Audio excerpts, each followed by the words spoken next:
also have to understand that I have a responsibility to ensure that other investors are not put off by what they regard and what I sometimes see as an, if you like, an unwarranted continuous harassment.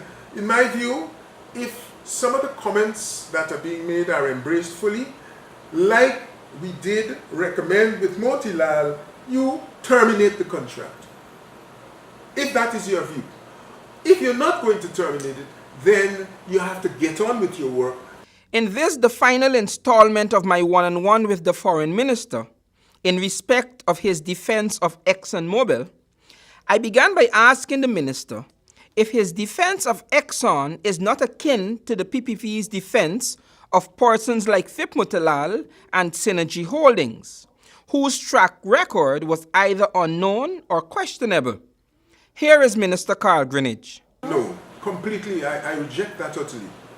I have certainly pronounced on Phip Motilal, not because I knew anything about Phip Motilal or I didn't know anything about Phip Motilal, but the terms under which he was granted a contract to organize and build a hydro, having had no experience in that regard.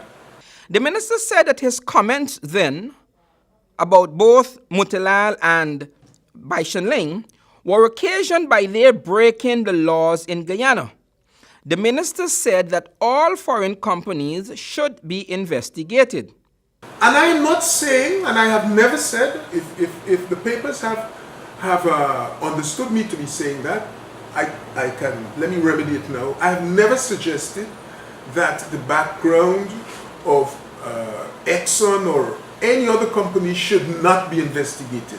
You have to make arrangements to monitor and manage that arrangement. You can't solve it by constantly, if you like, constantly agitating the public against them.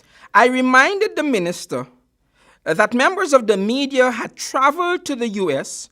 to locate the offices of some of the investors that the PPP were selling to Guyana.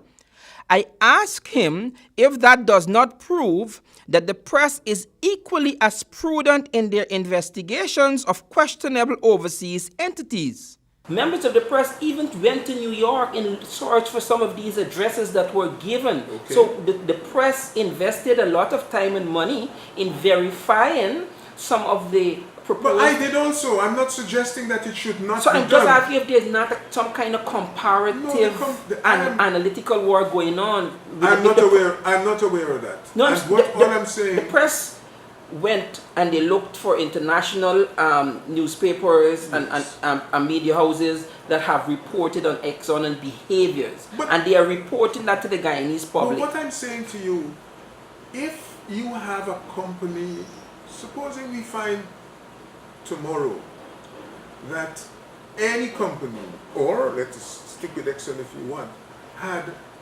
robbed another country of another 50 billion, what follows from that? Minister Greenwich was careful to make the comparison between Exxon and the examples I cited. In the case of Phip Motilal, here is an undertaking that you know he could not complete, and he never did. In the case of Exxon, I'm saying to you, my understanding from the advice we have, even from some of the other companies that came to see the president in September in New York, ExxonMobil is probably the only company with the capacity to have undertaken this task. The minister concluded by suggesting that Exxon could not be that antithetical to the well-being of Guyana if only because they are operating in other neighboring territories with none of the savage onslaughts that are obtaining here. I did not ask any of them, including Kaichua News, to do anything in terms of tampering, as you call it. I am just commenting on what they're doing. My responsibilities as regards foreign investment is a position that is in my, the letter of appointment. For Channel 2 Headline News, I am Wendell Jeffrey.